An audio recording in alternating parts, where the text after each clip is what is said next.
నమస్తే, welcome to okay TV. 600 ఎకరాల భూమి, తెల్లవారుజామున వేలాది మంది పోలీసులు మహిళలను అదుపులోకి తీసుకుంటున్న దృశ్యాలు, రైతుల కళ్ళల్లో భయం. ఇదేనా ప్రజాపాలన లేక చట్టబద్ధమైన ప్రభుత్వ చర్య? ఈ ప్రశ్నకు సమాధానం చెప్పాల్సింది ప్రభుత్వమే.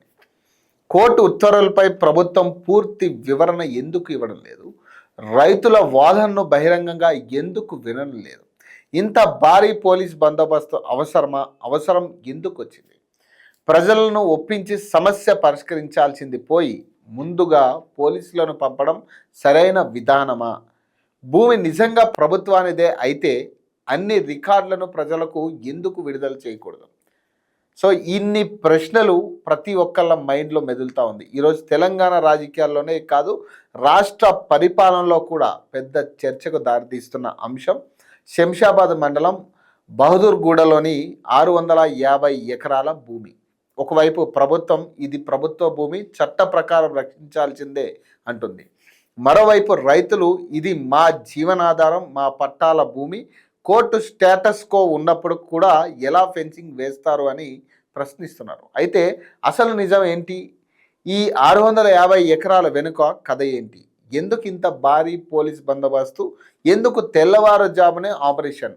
ఈరోజు ఒక్కో అంశం పరిశీలిద్దాం. ముందుగా మన దగ్గర ఉన్న అధికారిక మెమోను చూస్తే, సైబరాబాద్ పోలీస్ కమిషనర్ కార్యాలయం నుంచి 17 జూలై తేదీతో ఒక మెమో జారీ అయింది. అందులో ఏముందంటే, 18 జూలై ఉదయం బహదూర్గూడలోని రెవెన్యూ మరియు హైడ్రా అధికారులు డిమాలిషింగ్ మరియు ఫెన్సింగ్ కార్యక్రమాలు చేపడుతున్నందున పోలీస్ బందోబస్తు ఏర్పాటు చేయాలని పేర్కొన్నారు. దీనికోసం 10 మంది ఎస్ఐలు, 5 మహిళా పోలీసులతో పాటు 5 పికప్ వాహనాలు, ఒక ప్రత్యేక వాహనం మోహరించాలని ఆదేశించారు. ఉదయం 4 గంటలకే అందరూ రిపోర్ట్ చేయాలని స్పష్టంగా పేర్కొన్నారు.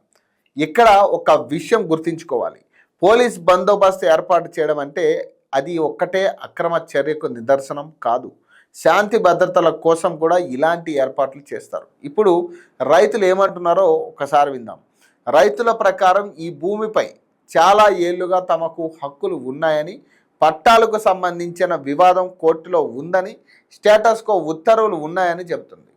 అలాంటి సమయంలో ఫెన్సింగ్ చేయడం చట్ట విరుద్ధమని ఆరోపిస్తున్నారు. కొంతమంది మహిళలను, గ్రామస్తులను పోలీసులు అదుపులోకి తీసుకుంటున్న వీడియోలు కూడా వైరల్ అవుతూ ఉన్నాయి. ఈ ఆరోపణలపై అధికారులు అధికారిక వివరణ కూడా రావాల్సి ఉంది. ఇప్పుడు ప్రభుత్వ కోణంలో కూడా చూద్దాం. ప్రభుత్వం లేదా రెవెన్యూ అధికారులు చెప్పే వాదన ఏమై ఉండొచ్చో, వారి అభిప్రాయ ప్రకారం ఇది ప్రభుత్వ భూమి అయితే ఆ ప్రభుత్వ భూమి అక్రమాల నుంచి కాపాడడం తమ బాధ్యత.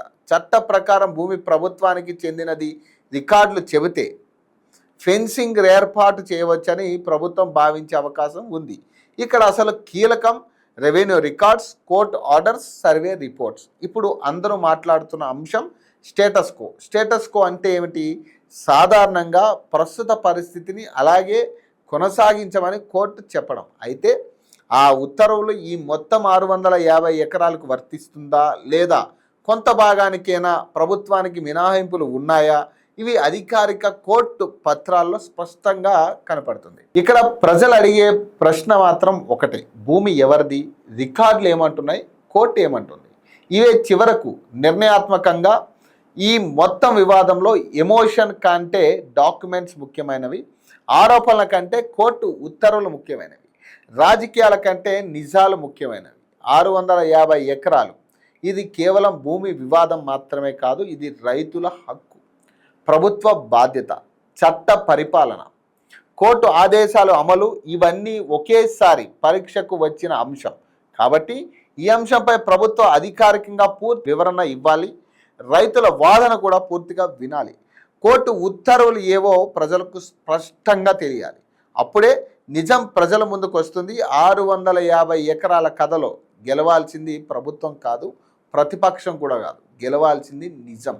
ఒకవేళ ఈ భూమి నిజంగా ప్రభుత్వానిదే అయితే ప్రతి ఆధారాన్ని ప్రజల ముందుంచి చట్టబద్ధంగా నిరూపించాలి. ఒకవేళ రైతుల హక్కులు నిజమైతే వారి జీవనాధారాన్ని కాపాడాల్సిన బాధ్యత కూడా ప్రభుత్వానిదే. ప్రజాస్వామ్యంలో ప్రశ్నలు అడిగిన ప్రతి రైతును అనుమానంతో చూడకూడదు. బలం చూపించడం కంటే పారదర్శకత చూపించడం గొప్పది. పోలీసు బందోబస్తు కంటే ప్రజల నమ్మకం విలువైనది. ఈ 600 ఎకరాల వివాదంలో చివరికి గెలవాల్సింది ఒకటే, అది నిజం. నిలవాల్సింది ఒకటే, అది న్యాయం. నేను పక్షపాతం కోసం కాదు, ప్రజల తరపున ప్రశ్నించడానికి ఉన్నాను. ప్రభుత్వం అయినా ప్రతిపక్షమైనా ప్రజలకి సమాధానం చెప్పాల్సిందే. ఇది 650 ఎకరాల భూమి కథ మాత్రమే కాదు, తెలంగాణలో చట్టం, పరిపాలన, ప్రజాస్వామ్యం ఎలా నడుస్తున్నాయో చెప్పే ఒక పెద్ద పరీక్ష. నిజం బయటపడే వరకు ప్రశ్నలు ఆగవు. సో ఇలాంటి మరిన్ని ఇంట్రెస్టింగ్ విషయాల కోసం చూస్తూనే ఉండండి ఓకే టీవీ.